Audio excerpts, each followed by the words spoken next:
Halo teman-teman, kami dari kelompok 5 akan mempresentasikan tentang jenis tes objektif bentuk jawaban singkat.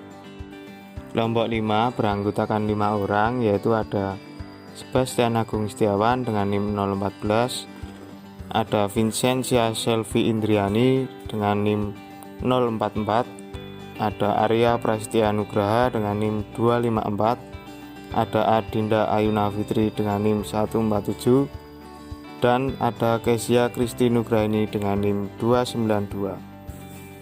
Tes jawaban pendek atau jawaban singkat ini adalah soal yang ditandai dengan adanya jawaban pada tempat kosong yang disediakan oleh pembuat tes untuk menuliskan jawaban sesuai petunjuk. Tes jawaban pendek merupakan tes objektif karena tes atau butir soal menuntut jawaban lebih pasti. Tes objektif bentuk jawaban singkat ini dibagi menjadi dua, yaitu ada tes jawaban singkat dan tes melengkapi. Untuk tes jawaban singkat ini berbentuk suatu pertanyaan yang dapat dijawab dengan satu kata, satu kalimat, atau satu angka.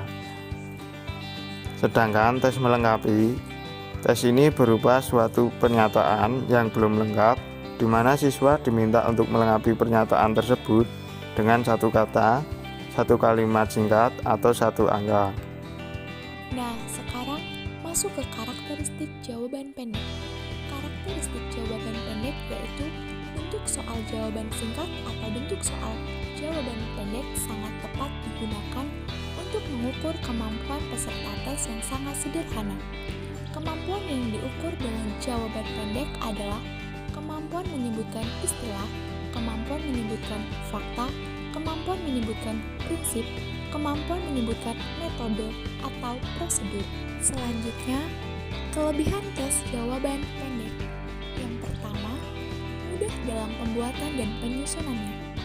Kedua, cocok untuk soal-soal hitungan. Ketiga, kemungkinan menebak jawaban sangat sulit. Selanjutnya yang keempat adalah sangat baik untuk menilai kemampuan peserta yang berkenaan dengan fakta-fakta. Yang kelima, menuntut peserta didik untuk mengemukakan pendapatnya secara singkat dan jelas. Yang keenam, hasil pengetahuan dapat diukur secara luas. Kemudian yang terakhir adalah pemeriksaan lembar jawaban dapat dilakukan secara objektif, yaitu setiap soal hanya mempunyai satu jawaban yang benar dan jawaban yang mutlak. Kelemahan tes jawaban pendek. 1. Pada umumnya hanya berkenaan dengan kemampuan mengingat saja, sedangkan untuk kemampuan yang lain sedikit terabaikan. Yang kedua, sulit menyusun kata-kata yang jawabannya hanya satu. Kemudian yang ketiga adalah pada soal bentuk melengkapi, jika titik-titik kosong yang harus diisi terlalu banyak, para peserta didik sering terkecoh pada soal tersebut. Prinsip penulisan tes jawaban pendek. Yang pertama, kompetensi dasar dan indikator harus sesuai dengan kemampuan. 2. Menggunakan bahasa yang baik dan kalimat yang singkat dan jelas. 3. Kalimat dikutip langsung dari suatu buku. Yang keempat, hindari soal yang mengandung kunci jawaban. 5. Butir soal dalam bentuk kalimat belum lengkap. Dan yang terakhir, jawaban berupa kata-kata pendek. Yang selanjutnya yaitu jenis-jenis alat evaluasi. Nah, jenis alat evaluasi ini dibedakan menjadi dua, yaitu tes dan non-tes. Pada semester ini kita akan membahas tentang tes. Nah, teknik tes atau cara melaksanakan tes dapat digolongkan dalam 3 cara, yaitu tes tertulis, tes lisan, dan tes perbuatan.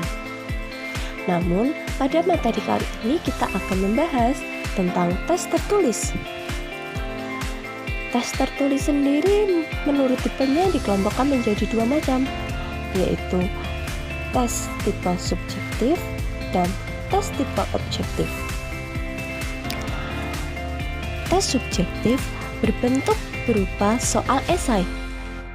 Nah, siswa dituntut untuk menyusun jawaban secara terurai sedangkan tes objektif berupa soal jawaban singkat.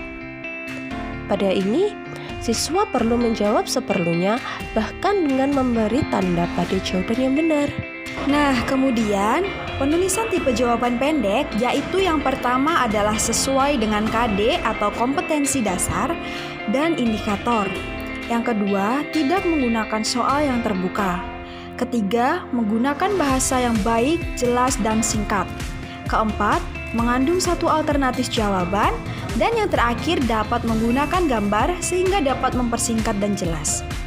Nah, bagaimana cara penilaiannya? Cara penilaiannya yaitu dengan keterangan SC adalah skor atau nilai, kemudian B adalah jawaban benar. Contohnya, seorang siswa mengerjakan soal 10 dengan jumlah benar 8. Jadi, siswa mendapat nilai 8.